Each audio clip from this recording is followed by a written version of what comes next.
बिस्मिल्लाहिर्रहमानिर्रहीम अस्सलाम वालेकुम। मैं इब्रार अहमद मेहर एडवोकेट उम्मीद करता हूं कि आप सब खैरियत से होंगे। DGISPR साहब ने आज एक इंतहाई अहम प्रेस कॉन्फ्रेंस की है जिसमें उन्होंने हिंदुस्तान की दहशतगर्दी के सबूत दुनिया के सामने रखे हैं। इस पर बात करेंगे।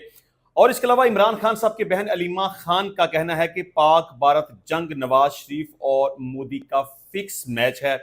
इस पर भी बात करेंगे। और इसके अलावा जंग का खतरा अभी बाकी है, जंग टली नहीं है, इस पर भी बात करेंगे। सबसे पहले जो मेरे सामने खबर आई है वो फयाजुल हसन चौहान की है। इंतहाई नापसंदीदा आदमी है। मैंने कभी इसको डिस्कस नहीं किया क्योंकि ये इंतहाई लेवल का बदतमीज इंसान है। मैं आज भी इसे डिस्कस नहीं करना चाहता था, लेकिन उसने एक ऐसी वाहियात बात की है कि मैंने सोचा कि मैं आपके सामने रख दूं ताकि इसके नसीब में जो गालियां हैं वो इसको पड़ती रहें।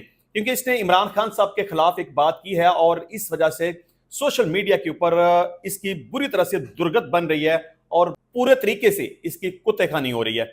इसने कहा कि इमरान खान नवाज शरीफ की जूती के बराबर भी नहीं। अब आप अंदाजा कर लें कि क्या इस तरह का रवैया, इस तरह की गुफ्तगू, इस तरह के अल्फाज किसी सियासतदान को इस्तेमाल करने चाहिए। मैं तो ये कहता हूं कि ये बंदा एक थर्ड क्लास किस्म का आदमी है। इसका सियासत से कोई वास्ता नहीं। ये पहले नवाज शरीफ के जूते चाटता था और चूंकि इसका तल्लुक मुस्लिम लीग नून के साथ था, वहां से छोड़ के जब ये वापस इमरान खान साहब के पास आया, मैं तो ये समझता हूं कि इमरान खान साहब को इतने फजूल बंदे को अपनी जमात में लेना ही नहीं चाहिए था। तो जब ये पाकिस्तान तहरीक इंसाफ में आया तो ये इमरान खान के तलवे चाटना शुरू हो गया, इमरान खान की तारीफों के पुल बांधता था। और मैं समझता हूं कि इमरान खान साहब ने फयाजुल हसन चौहान को वजीर इतलात बनाया था, हालांकि ये इसकी औकात नहीं थी। तो अब इसका तहरीक इंसाफ के साथ चूंकि तल्लुक वास्ता नहीं है, ये भाग चुका है, पार्टी को छोड़ चुका है और ये दोबारा से इस कोशिश में लगा हुआ है कि मुस्लिम लीग नून उसे अपनी जमात में वापस ले ले। पहले जब ये इमरान खान साहब के साथ था तो नवाज शरीफ को बुरा भला कहता था, उसको चोर डाकू पता नहीं क्या क्या उसके बारे में कहता था। लेकिन अब जबकि इमरान खान साहब को छोड़ चुका है तो इमरान खान के खिलाफ इस तरह से बदमिजाना गुफ्तगू कर रहा है। तो मेरा ख्याल है कि जिस तरह से इसने ये बात की है, पाकिस्तान तहरीक इंसाफ के लोग अब इसको छोड़ेंगे नहीं और सोशल मीडिया के ऊपर इसकी बुरी तरह से दुर्गत बनाएंगे। अच्छा जी, अलीमा खान साहबा ने एक बात की है कि पाक भारत जंग नवाज शरीफ और मोदी का फिक्स मैच है। ये इन्होंने क्यों बात की? दरअसल मरियम नवाज ने कल एक तकरीर के दौरान कहा था कि भारत ने 6 और 7 मई को पाकिस्तान को इतना नुकसान नहीं पहुंचाया जितना 9 मई को तहरीक इंसाफ ने किया था। तो मैं इस पे बड़ी तफसीली गुफ्तगू कर चुका हूं कि ये बड़ा सॉफ्ट टारगेट है कि इमरान खान इस वक्त जेल के अंदर मौजूद है और उसके ऊपर आपने इस हद तक बेहुदा इल्जाम लगा दिया। बल्कि मैं समझता हूं कि मेरे पास शायद अल्फाज नहीं है कि मैं किस तरह से इन अल्फाज को कंडेम करूं कि आप इमरान खान के ऊपर तो इस तरह के इल्जामात लगा रहे हैं, लेकिन हिंदुस्तान ने जो पाकिस्तान के साथ किया, जो पाकिस्तान के ऊपर अटैक किया, ड्रोन भेजे, मिसाइल भेजे, एयर बेसिस के ऊपर अटैक किया, मसाजिद को निशाना बनाया, औरतों और बच्चों को मारा, वहां तो इनकी जबान बंद थी। एक लफ्ज इनके मुंह से नहीं निकला, ना मरियम के मुंह से निकला, ना इसके बाप के मुंह से निकला। तो हिंदुस्तान के खिलाफ तो ये बात कर नहीं सके, मोदी के खिलाफ तो ये कोई बात कर नहीं सके और इमरान खान के खिलाफ ये बात कर रहे हैं। मतलब इनसे पूछे कि ये जो पाकिस्तान में जितनी भी दहशतगर्दी की कार्रवाइयां हो रही हैं, इमरान खान करवा रहा है। ड्रोन जो हिंदुस्तान ने भेजे थे वो इमरान खान ने बजवाए थे। मासूम बच्चों की जो शहादत हुई है वो इमरान खान ने करवाई है। पाकिस्तान के ऊपर जो अटैक किया और पाकिस्तान को जितना भी नुकसान हुआ जानी या माली, क्या वो इमरान खान ने पहुंचाया? तो इस तरह की बात करते हुए बहरहाल शर्म आनी चाहिए। इमरान खान के खिलाफ बकवास करने में तो आपको जरा भी झिझक नहीं आती, लेकिन जहां बात करनी चाहिए वहां आपके मुंह बंद हो जाते हैं। तो मैंने मरियम नवाज के इन अल्फाज को बुरे तरीके से कंडेम किया था। अब इसके जवाब में इमरान खान साहब की बहन अलीमा खान ने यह कहा कि मैं तो ये बयान सुनकर शॉक हो गई हूं। गद्दारी का ये लेवल आ गया है कि आप अपने मुल्क में अपने लोगों के साथ ऐसी बुग़्ज़ रखते हैं कि आप हिंदुस्तान की साइड ले रहे हैं। आपको अच्छा लगे या बुरा लगे, मैं पहले दिन से कह रही हूं कि ये नवाज शरीफ और मोदी का फिक्स मैच था। अच्छा चलें, मरियम नवाज ने गलत किया, उसको जवाब देना चाहिए था, जवाब दिया गया। लेकिन एक बात के ऊपर मुझे इतराज है कि जिस तरह से उन्होंने कहा कि ये जो पाकिस्तान और भारत के दरमियान जो हालिया जंग हुई है, ये नवाज शरीफ और मोदी का फिक्स मैच है। ये غلط بات ہے۔ مریم نواز نے جو کہا اس نے بھی غلط کہا، اور اس کے جواب میں خاص طور پر یہ فکرہ جو جنگ کے حوالے سے بولا گیا علیمہ خان صاحبہ کی طرف سے، انہوں نے بھی غلط فکرہ بولا ہے۔ پہلے ہی پاکستان تحریک انصاف اور اسٹیبلشمنٹ کے درمیان ایک بڑی خلیج موجود ہے۔ عمران خان صاحب اسٹیبلشمنٹ کے ساتھ بات کرنا چاہتے ہیں، مذاکرات کرنا چاہتے ہیں، تو میں سمجھتا ہوں کہ علیمہ خان صاحبہ عمران خان صاحب کو یہ فکرہ بول کر نقصان پہنچا رہی ہیں، اور پاکستان تحریک انصاف کو نقصان پہنچا رہی ہیں، کیونکہ عمران خان صاحب تو ایک طرف یہ کہتے ہیں کہ ہماری افواج نے بڑا اچھا پرفارم کیا، ہم نے ہندوستان کو شکست فاش دی، اور یہ بھی کہا کہ یہ وہ وقت ہے کہ ہمیں متحد ہونے کی ضرورت ہے، کیونکہ مودی جس حد تک شیطانی دماغ کا آدمی ہے، وہ کوئی بھی شر انگیزی کر سکتا ہے، کوئی پراکسی وار کر سکتا ہے، کوئی فالس فلیگ آپریشن کر سکتا ہے، کوئی جنگ مسلط کر سکتا ہے۔ تو عمران خان کی وہ بات کسی حد تک درست ہے، کیونکہ پرسوں جو خزدار میں واقعہ پیش آیا وہ ہندوستان کی طرف سے ایک پراکسی وار تھی۔ تو علیمہ خان صاحبہ عمران خان صاحب کے بیانیے کو نقصان پہنچا رہی ہیں۔ آپ اگر اسٹیبلشمنٹ کے ساتھ رابطے میں آنا چاہتے ہیں، ان سے بات چیت کرنا چاہتے ہیں، کوئی ریلیف لینا چاہتے ہیں، تو آپ کو فوج مخالف بیانیاں اور پاکستان مخالف بیانیاں چھوڑنا پڑے گا۔ مریم نواز کو بھی میں نے کنڈیم کیا تھا، وہ غلط کہا انہوں نے، اور علیمہ خان صاحبہ کو بھی خاص طور پر اس فکرے کو لے کر میں کنڈیم کروں گا کہ انہوں نے غلط کہا ہے۔ اچھا جی، اس کے علاوہ عمران خان صاحب کی پیرول پر رہائی کے حوالے سے جو اپلیکیشن فائل کی گئی ہے، اس میں عدالت نے علی مین گنڈا پور کو یہ حکم دیا ہے کہ اس حوالے سے مزید معاونت دی جائے، اور کیس کو غیر معینہ مدت تک کے لیے ملتوی کر دیا گیا ہے۔ بہرحال میں سمجھتا ہوں کہ عمران خان صاحب کی پیرول پر رہائی کے حوالے سے جو اپلیکیشن دی گئی ہے وہ خارج ہو جائے گی، اور عمران خان صاحب کی پیرول پر رہائی نہیں ہوگی۔ اچھا جی، نجم سیٹھی صاحب کو میں اتنا زیادہ اپریشیٹ نہیں کرتا، کیونکہ وہ جھوٹ پر مبنی خبریں زیادہ پھیلاتے رہتے ہیں۔ جس طرح سے انہوں نے چند دن پہلے بھی یہ کہا کہ عمران خان صاحب سے جیل میں ملاقات ہوئی اور انہیں بریفنگ دی گئی وغیرہ وغیرہ، تو میں نے کہا تھا کہ وہ جھوٹ بات ہے، اور عمران خان صاحب نے بھی اس بات کی تردید کر دی کہ ایسا کچھ بھی نہیں ہے۔ لیکن اب جو انہوں نے بات کی ہے اس کو میں ورت کروں گا، کیونکہ وہ بات ان کی حقیقت کے قریب تر لگتی ہے۔ انہوں نے کہا کہ انڈیا اور پاکستان کی صورتحال بہت نازک ہے، خدشہ ہے کہ جو لوگ ہارے ہیں وہ ڈیسپریٹ ہو کر کوئی ایسا کام نہ کر دیں جو اور بھی نقصان دہ ہو۔ یہ اشارہ ہے ہندوستان کی طرف کہ مودی کوئی ایسا کام نہ کر دے۔ اس کے علاوہ اور دوسری طرف آپ کسی کی اتنی تعریف کریں کہ وہ حقیقت کو بھول جائے اور کوئی ایڈونچر کر دے، اس سے زیادہ کچھ نہیں کہوں گا۔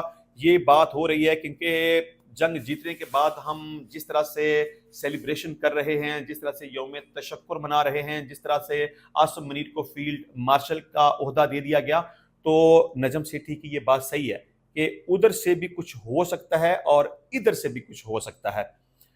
اچھا جی، اس کے علاوہ نریندر مودی کی بات کریں گے۔ جس طرح سے میں نے اپنی گفتگو کے آغاز میں کہا تھا کہ ابھی جنگ کا خطرہ ٹلا نہیں ہے، ابھی فی الحال صرف سیز فائر ہوا ہے، جنگ کا خطرہ ابھی ہمارے سروں کے اوپر ہے، یہ کبھی بھی کسی بھی وقت دوبارہ سے شروع ہو سکتا ہے۔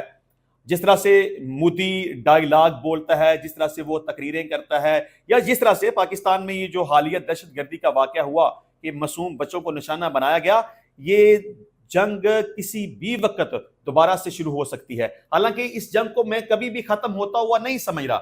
1947 سے لے کے مسلسل یہ جنگ جاری ہے، اور جب تک کشمیر کا مسئلہ حل نہ ہوا یہ جنگ جاری ہی رہے گی۔ لیکن نریندر مودی نے کل ایک تقریر کرتے ہوئے یہ کہا تھا کہ میرا دماغ ٹھنڈا ہے لیکن میرا خون گرم ہے۔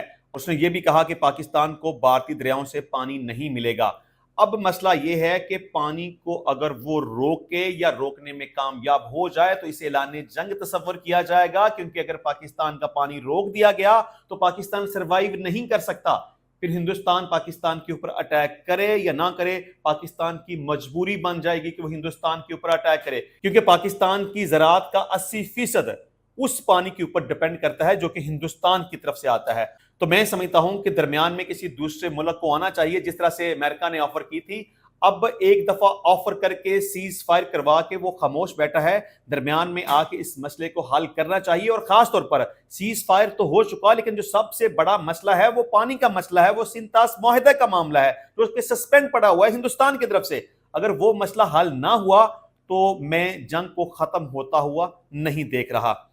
अच्छा जी, इसके अलावा आज DGISPR लेफ्टिनेंट जनरल अहमद शरीफ चौधरी और सेक्रेटरी दाखिला आफ्ताब दुरानी ने एक प्रेस ब्रीफिंग दी है जिसमें 20 साल भारतीय दहशतगर्दी के सबूत दुनिया के सामने रखे हैं। खैर, ये एक लंबी चौड़ी प्रेस ब्रीफिंग थी। मैं इसमें चंद एक अहम नकात आपके सामने रखूंगा। इसमें कुछ जो दहशतगर्दी के वाकयात पाकिस्तान में हुए हैं उनको डिस्कस किया गया कि कब कब कहां कहां पर दहशतगर्दी के वाकयात हुए, कितने अफराद की शहादत हुई, कितने दहशतगर्दों को जहन्नुम वासिल किया गया, और खास तौर पर हिंदुस्तान जिस तरह से पाकिस्तान में दहशतगर्दी की कार्रवाइयां करवा रहा है उसके सबूत दुनिया के सामने रखे हैं। लेकिन चलें, प्रेस ब्रीफिंग में जो अहम नकात थे मैं आपके सामने रखूंगा। DGISPR ने एक सवाल के जवाब में कहा कि जिस तरह कौम भारत के खिलाफ जंग में एक आहनी दीवार बन गई थी, इसी तरह भारतीय प्रॉक्सीज के खिलाफ भी आहनी दीवार बन जाने की जरूरत है। तो मैं समझता हूं कि पूरी कौम सिर्फ इस सूरत में मुत्तहिद हो सकती है कि अगर इमरान खान साहब की रिहाई हो जाए। तो मैं समझता हूं कि मिलिट्री इस्टेब्लिशमेंट को भी थोड़ी नरमी का मुजाहरा करना चाहिए, इमरान खान साहब को भी थोड़ी नरमी का मुजाहरा करना चाहिए, और इस वक्त पाकिस्तान की जो सूरत हाल है उसमें जरूरी है, क्योंकि इमरान खान साहब ने भी ये कहा कि पूरी कौम को मुत्तहिद होने की जरूरत है। DGISPR साहब ने भी कहा कि पूरी कौम को मुत्तहिद होने की जरूरत है, और पूरी कौम सिर्फ उस सूरत में ही मुत्तहिद हो सकती है जब ये जो सियासी चपलिश है या मिलिट्री स्टैब्लिशमेंट के साथ जो भी मामलात हैं वो खत्म नहीं होंगे। तो मेरा ख्याल है कि दोनों तरफ से थोड़ा सा कॉम्प्रोमाइज करना चाहिए, और ये वो वक्त है कि इमरान खान साहब की रिहाई होनी चाहिए। अच्छा जी, इसके अलावा खुर्रम आगा ने फितनतुल हिंदुस्तान की बेखुनी से मुतल्लिक सवाल के जवाब में कहा, यानी कि पाकिस्तान में इस वक्त जो दहशतगर्दी की कार्रवाई हुई है, मासूम बच्चों को जो निशाना बनाया गया है, उसके बारे में हमारी फोर्सेस का ये कहना है कि ये जो दहशतगर्दी की कार्रवाई हुई है ये फितनतुल हिंदुस्तान ने की है।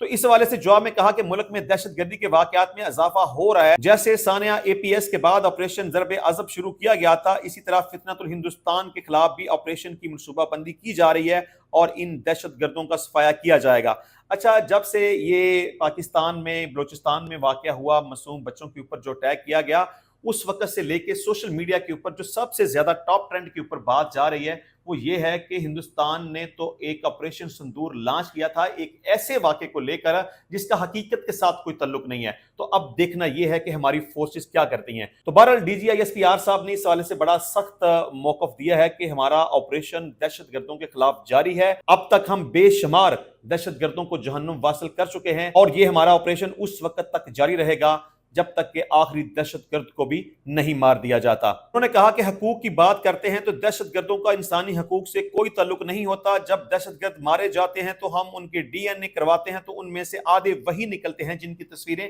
ये मिसिंग पर्सन के तौर पर लेकर घूम रहे होते हैं। उन्होंने कहा कि अब ये बात खुलकर सामने आ चुकी है कि बलोच यकजहती कमेटी और महरंग दहशतगर्दी की प्रॉक्सी हैं। भारत की जनब से पाकिस्तान पर दोबारा किसी जारहियत के अमकान के सवाल का जवाब देते हुए DGISPR ने कहा कि पाकिस्तान पुरअमन मुल्क है और अमन चाहता है, लेकिन अगर भारत समझता है कि वो दोबारा जारहियत कर सकता है तो फिर हमें आजमा कर देख लें, हम दोबारा उसे सबक सिखा देंगे। उन्होंने कहा कि पाकिस्तान और भारत के दरमियान जब तक कश्मीर का मसला हल नहीं हो सकता, अमन नहीं हो सकता। जब तक मकबूजा कश्मीर के लोगों को अक़वाम मुत्तहिदा की करारदादों के तहत हक़ खुद इरादियत नहीं मिल जाता, ये मसला हल नहीं हो सकता।